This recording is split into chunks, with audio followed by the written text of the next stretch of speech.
फक्त एका रात्रीसाठी आपण आलो होतो, पण एकदम रिफ्रेशिंग वाटलं. जरासा चेंज या निसर्गाच्या सानिध्यात. सगळं आपल्यासोबतच देव का घडवतो मला काय कळत नाही यार. म्हणजे मी कोणाचं काय केलंय, काय वाईट केलंय, इतके सारे आपण प्रयत्न करत असतो, काय नाही काय होत असतं.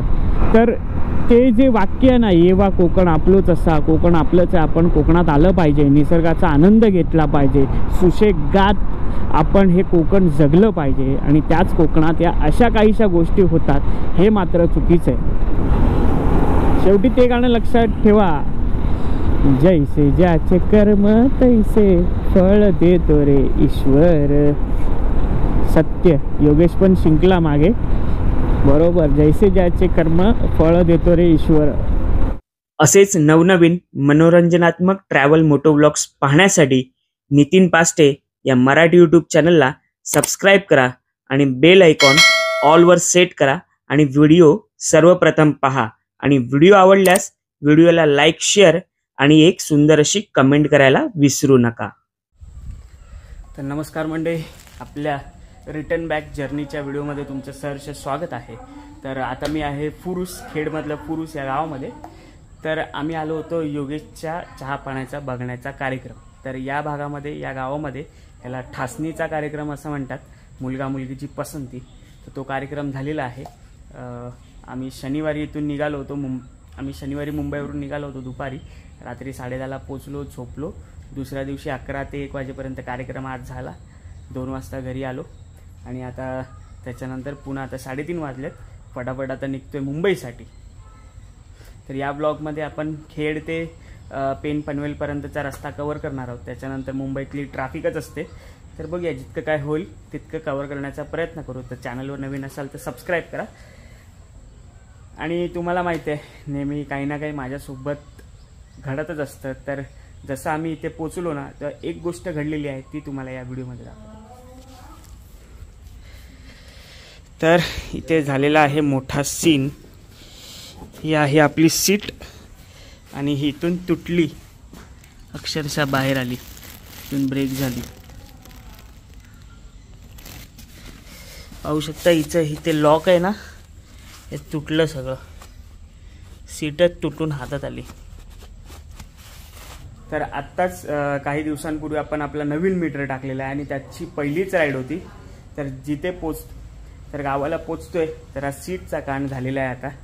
तर आता माहीत नाही ही सीट चिकटेल, गरम होऊन काय होईल, मला काहीच नॉलेज नाही आहे. जर तुम्ही व्हिडिओ पाहत असाल तर नक्की मला सजेस्ट करा. तोपर्यंत जर जुगाड झाला तर लावलेली सुद्धा असेल. तर आय थिंक ना, याचा हा संपूर्ण पार्टच चेंज करावा लागेल. कारण हा इथून स्क्रू खोलून इथून हे काढून हा संपूर्ण टिक्कीचा भाग हा एक आहे, ही संपूर्ण नवीन टाकावी लागेल. कारण एवढ्या सीटचा लोड आपला घेणार नाही ते. तर चला, आजच्या आपल्या राईडला सुरुवात करूया. आता वाजले 3:30, पावणे 4 होत आले. मुंबईला 9:30-10 वाजेपर्यंत आपल्याला पोचायचं आहे. आणि रस्ता चांगलाच आहे, 90% रस्ता तर चांगलाच आहे. फक्त मुंबईला जाणाऱ्यांची ट्रॅफिक आपल्याला भेटेल, ती आपल्याला फटाफट क्लिअर करायची. चला, फायनली तयारी झाले. हे आहे योगेशचं घर. आता इथून घेतोय आम्ही रामराम. पुढेच आहे, इथून थोडं बळबळीत आहे.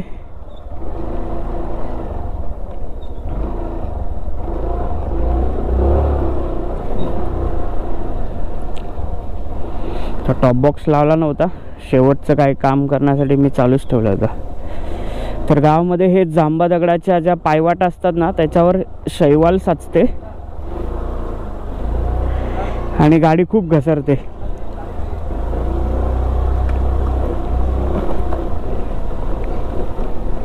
किती सुंदर दिसतंय ना परिसर, एक नंबर असा. क्या बात आहे. तर चला म्हणजे आजच्या राईडला सुरुवात करूया. गणपती बाप्पा मोरया, मंगलमूर्ती मोरया. तर टोटल 240 किलोमीटरची आपली राईड आहे, रिटर्न जर्नी. तर मी जसं आधी म्हटलं होतं, आपल्याला पोलादपूरवरून अंबनेळी घाटातून वाई मार्गे पुण्याला जाता येईल, परंतु तो आपल्याला टायमिंग मॅच नाही होणार आणि त्या घाटातून जास्त वेळसुद्धा जाईल. तर म्हटलं आपण मुंबई गोवा मार्गेत जाऊ. तर आता आपण चाललो खेडला. इथून खेड आहे 14 ते 15 किलोमीटर आणि सुंदर अशी दुतर्फा झाडी. फक्त एका रात्रीसाठी आपण आलो होतो, पण एकदम रिफ्रेशिंग वाटलं. जरासा चेंज या निसर्गाच्या सानिध्यात. जर तुम्ही आधीचे दोन्ही ब्लॉग पाहिले नसतील तर नक्की पहा. आणि या गावातला रस्ता जरा आहे खडबुडी, संपूर्ण मुसळधार पावसामध्ये वाहून गेलाय. तर खेडपर्यंत आपल्याला 14-15 किलोमीटर 20 ते 25 मिनिटात पोचायचं होती, ते आता 40 ते 45 मिनिटं सुद्धा लागतात. गावाबाहेर पडण्याचा थोडासा रस्ता खराब आहे, संपूर्ण पावसात वाहिलाय. अचानक कधी खड्डा येतो, त्याच्यामुळे स्पीड आपण मेंटेन नाही करू शकत. कारण 2 वर्ष पाऊस होता पण इतका खराब नव्हता झाला, पण यावर्षी जबरदस्त खराब झाला आहे. हे सगळे रस्ते आपल्या हाताखालचे आहेत, त्यामुळे माहिती आहे आपल्याला.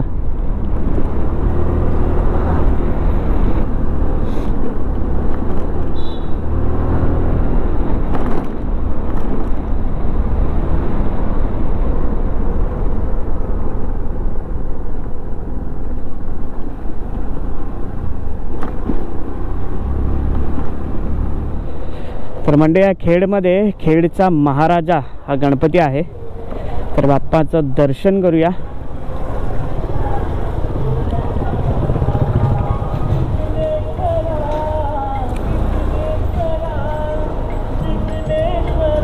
मस्त सुंदर असा मंडप आहे. खेड शहर शिवसेनेचा गणपती आहे. सुंदर, एक नंबर.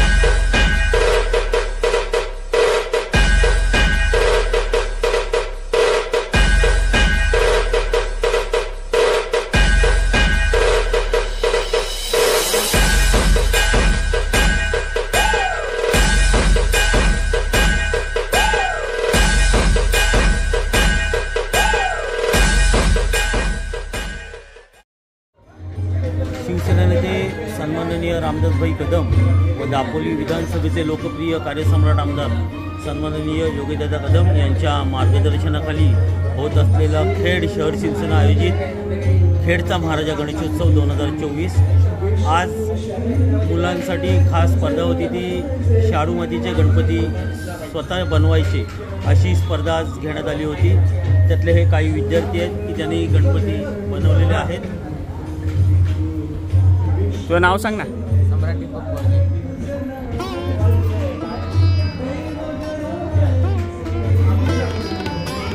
शिवम कदम.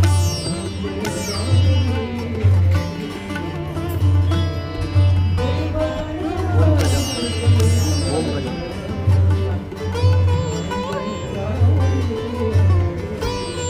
मंदिर आखाडे.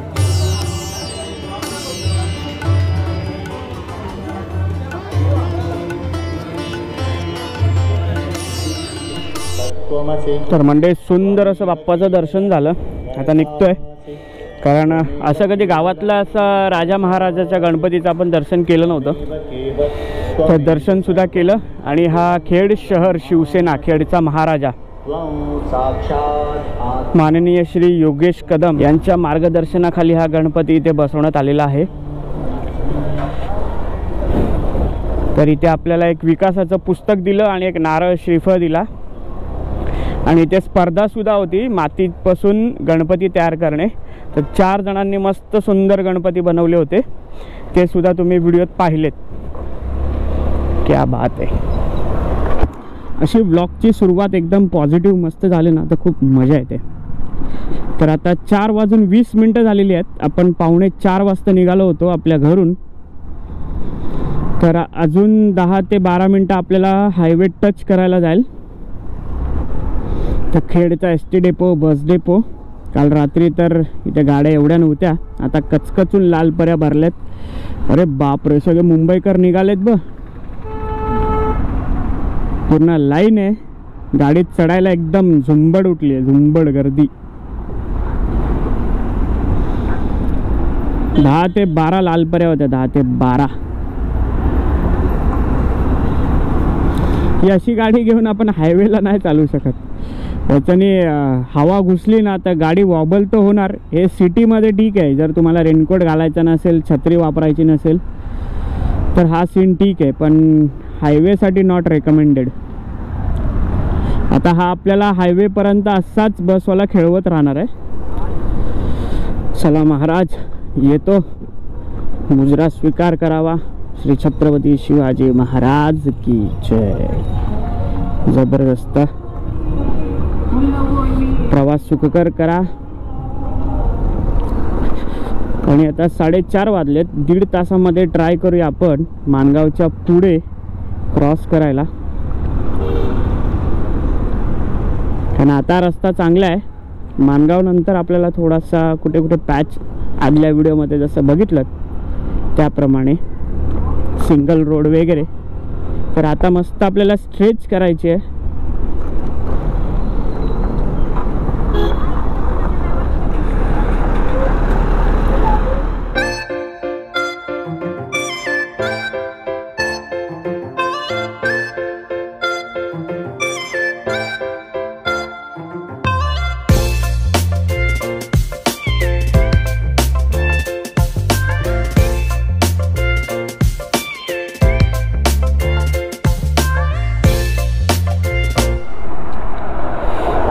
तर म्हणजे आपण आता हायवेला आहोत आणि इथे कशेडी बोगदा लागतो तिकडे. त्या कशेडी बोगद्याच्या आधी हा मस्त असं सुंदर सिमेंट रोड आहे. तर म्हटलं वरून एक ड्रोन शॉट घेऊया. तर आपला ड्रोन तर लावला इकडे, परंतु आपल्या RC रिमोटमध्ये आहे ना इथे वायफायच येत नाही, GPS सिग्नल वीक. जर आता आपण उडवला तर उडेल, पण तो मंदबुद्धी होईल आणि कुठे पण भरकटून जाईल आणि झाडाझुडपांमध्ये त्याला कंट्रोल करणं मुश्किल आहे. तर म्हणजे आपला ड्रोन तर काय फ्लाय झाला नाही. नजारा तर अगदी सुंदर होता.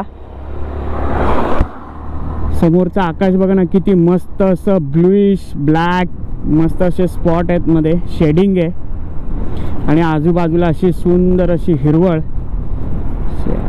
सगळं आपल्यासोबतच देव का घडवतो मला काय कळत नाही यार. म्हणजे मी कोणाचं काय केलंय, काय वाईट केलंय, इतके सारे आपण प्रयत्न करत असतो, काय नाही काय होत असतं. तर काल रात्री आपली सीट जेव्हा मी खोलायला गेलो, सॉरी आज सकाळी मी सीट खोलायला गेलो, त्यातून शूज काढायचे होते, डायरेक्ट सीट पडली खाली. आणि ऑलरेडी आपल्या सीटचं आहे ना वजन आहे आणि त्याच्यामध्ये कसं स्पॉन्ज आहे, त्याच्यामध्ये ते स्पॉन्ज भिजला आहे तर अजून हेवी झाले यार. तर आता मला तो डिक्कीचा पूर्ण पार्टच चेंज करावा लागणार. आता तो एक खर्च आहे यार. आता डिस्प्लेचा आपण खर्च आता केला आहे, त्याच्यानंतर आता तो एक पार्ट खर्च, त्याच्यानंतर आपल्या LED लाईट आहेत. बरेच जण बोलतील अरे ही गाडी रुस्तम काढून दुसरी घे, पण आता काय सांगू, हिनेच आपली पहचान केलेली आहे याच गाडीने. आता खेडमध्ये पण आपल्याला सबस्क्रायबर भेटले, त्याच्यानंतर ऑन रूट आपल्याला नागोटण्याच्या पुढे आपण जेव्हा आलो होतो तेव्हा सबस्क्रायबर भेटले. सगळे आपल्याला गाडी आणि आपलं हे जे आता ट्रेंडिंगचं जॅकेट आहे ना याच्यावरून सगळी लोक आता आपल्याला ओळखतात. त्याच्यामुळे ही आपली आयडेंटिटी आहे. काय नाही आपल्या बघू कर्माचे भोग कुठे ना कुठेतरी फेडावे लागतात. पैसा येतो तर पैसा जातो सुद्धा. तर आपल्याकडून हा अशा स्वरूपात जातोय. तर हा कशेडी घाटाचा जुना रस्ता हा इथून आहे कशेडी घाट, आणि आपण आता टनेलकडे प्रस्थान करतोय. तर इथून जेमतेम 3 ते 3.5 किलोमीटरवर आता टनेल आहे. त्याच्यानंतर मध्ये 3 किलोमीटर कशेडी घाट, त्याच्यानंतर 5-6 किलोमीटर उतरायचा. प्रॉपर एक 10-11 किलोमीटर 12 किलोमीटर आसपास जातं. आणि हा सगळं कॅल्क्युलेशन मी आधीच्या काही व्हिडिओजमध्ये करून ठेवलेलं आहे, त्यामुळे ते पुन्हा सांगण्यात काही अर्थ नाही. आणि इथून गाडी चालवताना तुम्हाला व्यवस्थित चालवायला लागणार, म्हणजे या पूर्ण कोकण पट्ट्यातूनच घाटातून, कारण कधीही दरड कोसळण्याचे चान्सेस आहेत वरून इथून. त्याच्यामुळे बी सो केअरफुल. तर कशेडी बोगदा तिथे जो नवीन होते तो, आणि हा ऑलरेडी जो ओपन झालेला आहे तो. तर आपला ह्याचासुद्धा जुना ड्रोन शॉट आहे, त्याच्यानंतर 360 शॉटसुद्धा आहे. कशेडी बोगदा. काही हुल्लड कार्टी एर्टिगामध्ये बसून ओरडत आहेत. एक्साइटमेंट बोगद्याची. तो फायनली अंधाराकडून उजेडाकडे आणि कशेडी घाट आपल्या वरून आणि आपण कशेडी घाटाच्या पोटातून क्लिअर केलेला आहे. चलो रुस्तम, अरे वा वा वा वा, काय गारवा आला परत. आणि ते सगळं सिमेंटचं काय म्हणतात, सिमेंटचा प्लांट इथेच आहे. सिमेंट, खडी, रेती सगळं लागणाऱ्या वस्तू आजूबाजूलाच आहेत सगळ्या.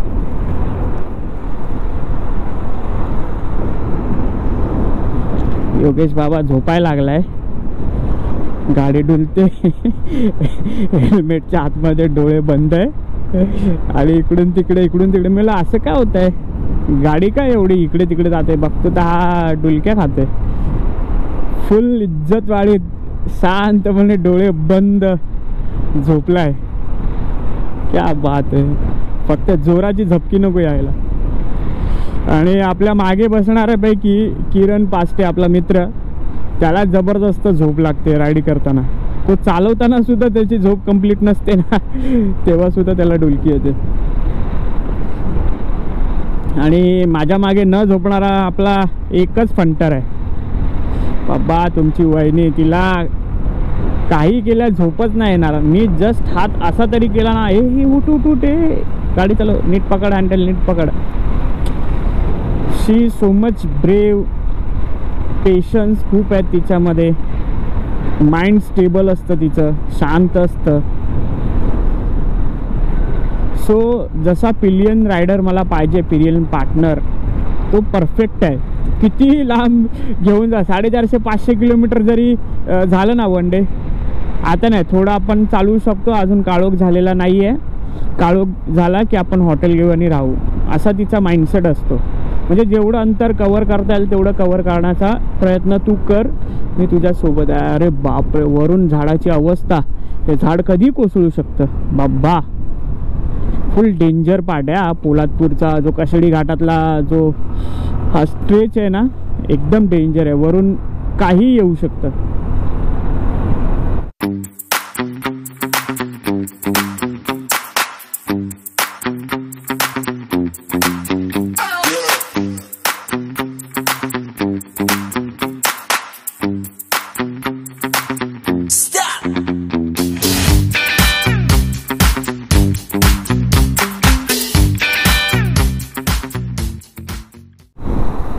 ही नुकतीच पडलेली दरड आहे, नुकतीच हल्ली.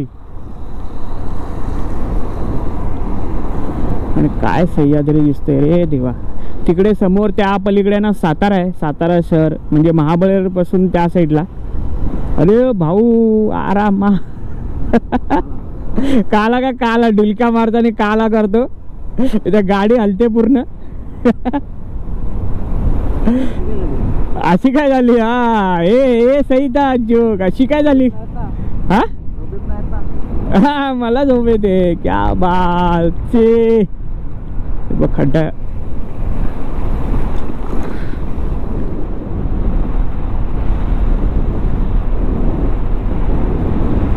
आणि सगळ्यात जास्त माझ्या आवडीचा फेवरेट जो कोकणातला या साईडचा, या पट्ट्याचा जो रस्ता असेल ना, तो हा महाडचा पार्ट आहे. मी किती वेळा बोललो असेल, कमीच आहे. आणि इकडे दुसरं दाखवण्यासारखं काहीच नाही आहे. तुम्ही राईड करताना काय दाखवणार? आपल्याकडे तितका वेळसुद्धा नाही आहे. इथे डॉक्टर बाबासाहेब आंबेडकर कॉलेज आहे.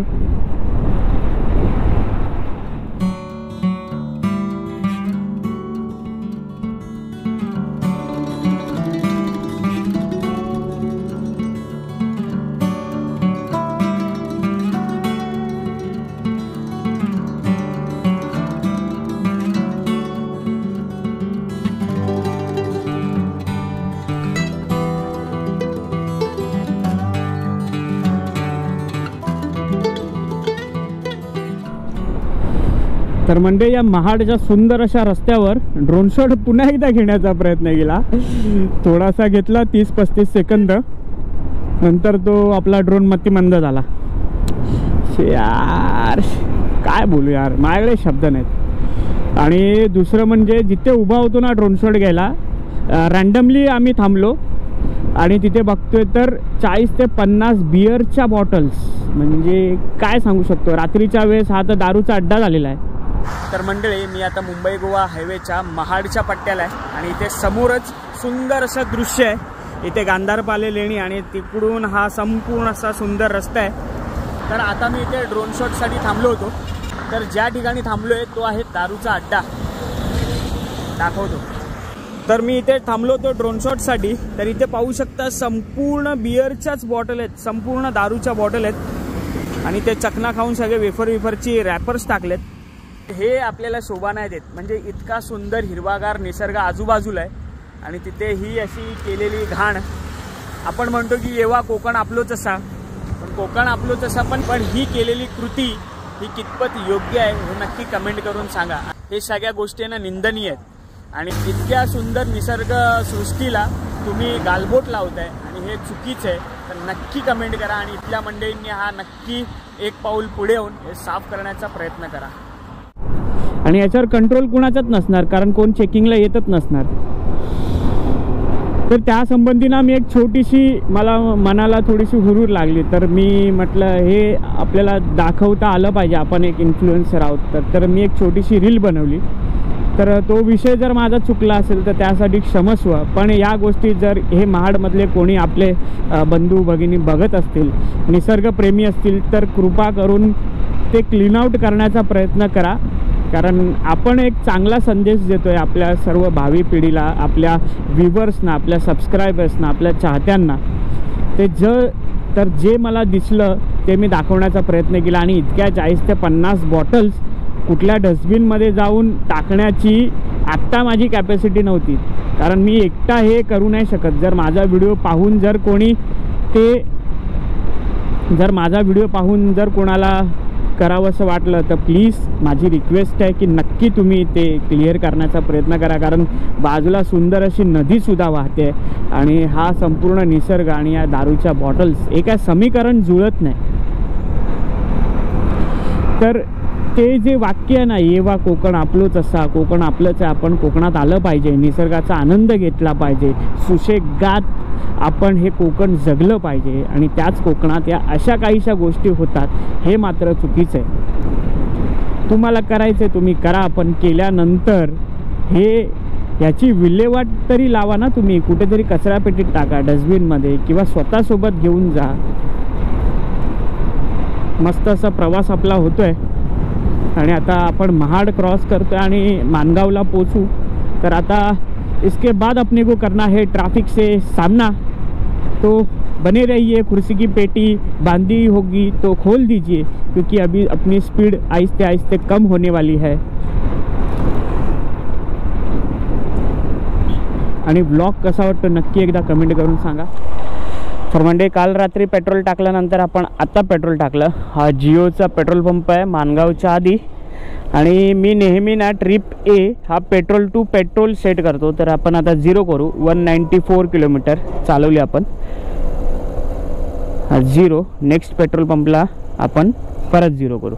आणि ट्रिप बीमध्ये आपलं टोटल घरपासूनचं अंतर 358 किलोमीटर झालं आहे. आणि जे ॲड ऑन होतील घरी पोचण्यापर्यंत ते असतील. आणि आता तुम्ही म्हणत असाल की ते हजार्ड लाईट, इंजिनची लाईट चालू आहे. ही लाईट अशामुळे चालू आहे की स्टेपर मोटरची सेन्सर केबल आपण काढून ठेवली आहे, तर त्याच्यामुळे जरा इश्यू यायचा. तर ही केबल काढूनसुद्धा तुम्ही गाडी चालवू शकता. तर आता 2-4 हजार किलोमीटर मी गाडी ती केबल काढूनच चालवली आहे. मानगावच्या या रस्त्यावर ना ओव्हरटेकची स्पर्धा असते. स्पर्धा जाईल का जाईल का जाईल का जाईल का जाईल का जाईल का गेल. ओव्हरटेकची स्पर्धा. आणि डाव्या बाजूला संपूर्ण चिखल आहे, तिथून जाऊन सगळं वेस्ट आहे. आणि ही लाईन संपूर्ण मार्केटपर्यंत लागली. शेवटी आपल्याला आत्ता नंतर त्या चिखलात उतरावंच लागणार आहे, दुसरा कुछ ऑप्शनही नाही आहे. आपल्या समोर पण टार्मॅकचा जॅकेट घालून रायडर आहे. मानगाव नंतर इंदापूरपर्यंत सुंदर असा मक्खनवाला डांबराचा रस्ता आहे. टार डांबर एक नंबर आणि फुल स्टेबल आहे. म्हणजे जे मी आधी म्हणालो होतो समीकरण, तर डांबराचं समीकरण याच्यात चांगलं आहे. उत्तम प्रतीचा हे काम केलेलं आहे. आणि सायनेज पण आहेत आजूबाजूला, बॉर्डर्स आहेत, मिडल लाईन आहे. रात्री जर विजिबिलिटी नसेल तर आपण या लाईन्सच्या द्वारे सुद्धा मस्त अशी सुंदर सेफ राईड हळूहळू करू शकतो. आणि समोरून गाड्यांच्या आता फ्लॅश यायला लागलेत ना डोळ्यांवर, त्याच्यामुळे आपलं वायझर आता मागे हटत चालले, कारण त्याच्यामुळे काही दिसत नाही आपल्याला. मी आतमधलं अँटी फॉगची लेअर सुद्धा काढले.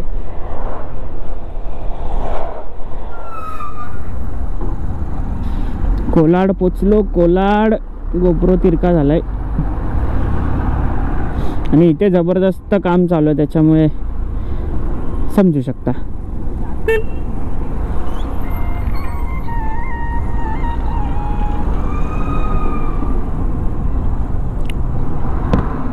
तर 7:45 होत येत आहेत.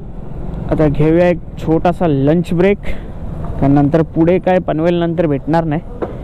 आणि हे आपलं वन ऑफ फेवरेट हॉटेल आहे. इकडचा टेस्ट सुद्धा चांगली आहे, व्यवस्थित असं हॉटेल आहे. ऐक पाठ दुखली पूर्ण. चला. 1 hour later. तर मस्त हॉटेल रुची प्युअर व्हेज. आणि दरवेळी इथून आपण जातो तर येताना किंवा जाताना आपण नाश्ता किंवा जेवण करतो, कारण टेस्ट चांगली आहे इकडची. हॉटेल दिसायला साधं आहे पण टेस्टला चांगलं आहे. तर पाऊण तास आपण थांबलो होतो आणि आता इथून आपलं जर्नी 115 किलोमीटर आहे. तर गुगल बाबा आपल्याला 3 तास दाखवतात आणि मोस्टली तेवढा वेळ जातोच. अजून कुठे 10-15 मिनटाचा ब्रेक घेतला तर तेवढा वेळ होणार. तर आता 8:15 वाजलेत. 11:15 ते 11:30 वाजेपर्यंत आपण पोचूया. आणि मेन म्हणजे हेल्मेटची काच पुसली ना, आता थोडंसं क्लिअर विजिबिलिटी आले. तर असं एकदम एवढी पाखरं मेली होती काचेवर. आणि थांबलो नाही मी मध्येच, म्हटलं एकदाच थांबूया आणि क्लीन आउट करूया. तर मंडळी आता 1 तास होऊन गेला आहे जेवणानंतर कंटिन्यू राईड करून. आणि इथे आपण आता पेणमध्ये आहोत. पेण आता क्रॉस करू आणि पनवेलच्या दिशेने पोचतो आहे. पण इथे आता इतका गारवा आहे ना, अक्षरशः थंडी वाजायला लागले.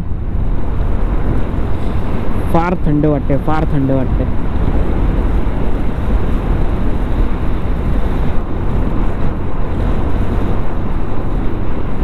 तर आता नेक्स्ट राईड आपली काय लागणार आहे, कुठे लागणार आहे, आपण कुठे जाणार आहोत याची मला अजून तरी काही कल्पना नाही.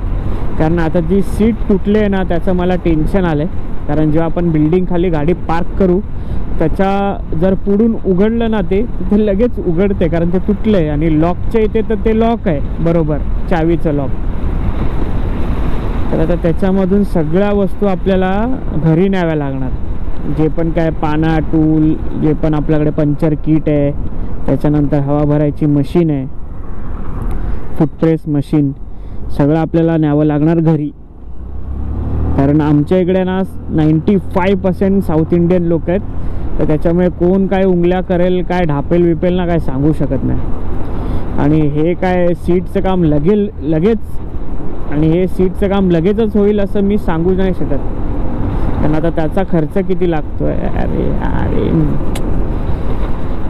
काय सांगू ना, बोलणं अवघड झालं आता मला. म्हणजे कसं सांगू यार, एक जो व्यक्ती म्हणजे एक सर्वसामान्य माणूस आहे, आपण ते म्हणतात ना चांदीचा चमचा घेऊन जन्माला नाही आलेलो आहे. कष्ट करूनच आपल्याला सगळं काही करायचं आहे, जसं तुम्ही सुद्धा करताय. परंतु जो लोन फॅक्टर असतो ना आयुष्यातला, तो खूप त्रास देतो. आणि त्याच्यामध्ये ही सगळी आपली स्वप्न पूर्ण करत ध्येय गाठणं ते सोपं नाही आहे. आणि मी असं नाही म्हणत की मी एकटंच हे करतो आहे. तुमच्यापैकी सुद्धा बरीचशी लोक, बरीचशी आपली सबस्क्रायबर मंडळी ह्या कंडिशनमधून जात असतील, या कंडिशनमधून जात असतील. त्यांना डिप्रेशन येत असेल, टेन्शन येत असेल. कोणाला सांगू, कसं सांगू, काय सांगू, या बऱ्याचशा गोष्टी असतात. एखादी बाई 2 अश्रू काढून किंवा तिच्या मैत्रिणीला सांगून ढसाढसा रडून, नवऱ्यापुढे आसवं गाळून म्हणजे ती क्लिअर आउट होते, शांत होते, मन शांत होतं. पण पुरुषाचं तसं नसतं. पुरुष व्यक्ती हे पुरुषालाच कळतं जे मला काय म्हणायचं, आतल्या गोष्टी काय म्हणायच्यात ना त्या. सो त्या सगळं सांभाळत आता हे खर्चात वाढ झालेली आहे माझ्या. तर तेच विचार करतो, चायला असा राग पण आलाय. आपण जी सीट बसवलेली आहे ना, तर तिचं ॲक्च्युली जर ती उन्हामध्ये असेल ना तर तिचं वजन कमी असतं. आणि या पावसाळ्यामध्ये कसं ते स्पंज पाणी खेचून घेतलेलं आहे सगळं. तर ती उघडझाप करताना उघडझाप आता 3 वर्ष झाली आपण महाराजा सीट बसून, 2.5-3 वर्ष. त्याच्यामुळे होत राहणार. आता काय सांगू नाही शकत. ज्या गोष्टी घडायच्या आहेत त्या घडणारच आहेत, दुसरा उपाय नाही तुम्हाला. आणि त्या फेस करायच्यात. ज्या आयुष्यात लिहिलं आहे बाबा तुझं आयुष्य तुला रडत रडतच जगायचं आहे तर बाबा त्याला काय नाही करू शकत. शेवटी ते गाणं लक्षात ठेवा, जैसे ज्याचे कर्म तैसे फळ देतो रे ईश्वर. सत्य. योगेश पण शिंकला मागे, बरोबर. जैसे ज्याचे कर्म फळ देतो रे ईश्वर.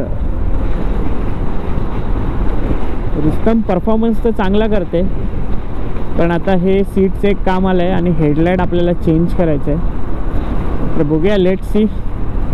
तुम्ही असे स्टेटून राहा. ब्लॉग खूप मोठे होतात, पण मोठ्या ब्लॉगमध्ये काहीतरी वेगवेगळं मी बडबडतो आहे, असं बोरिंग नाही आहे. जे मला समजतात, मला समजून घेतात आणि रिलेटेबल गोष्टी त्यांच्या आयुष्याशी सुद्धा निगडीत या जुळून येतात, तर ते नक्कीच आपला ब्लॉग पूर्ण बघतात.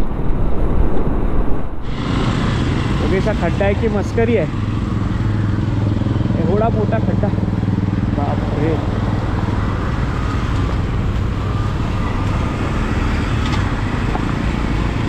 अच्छा,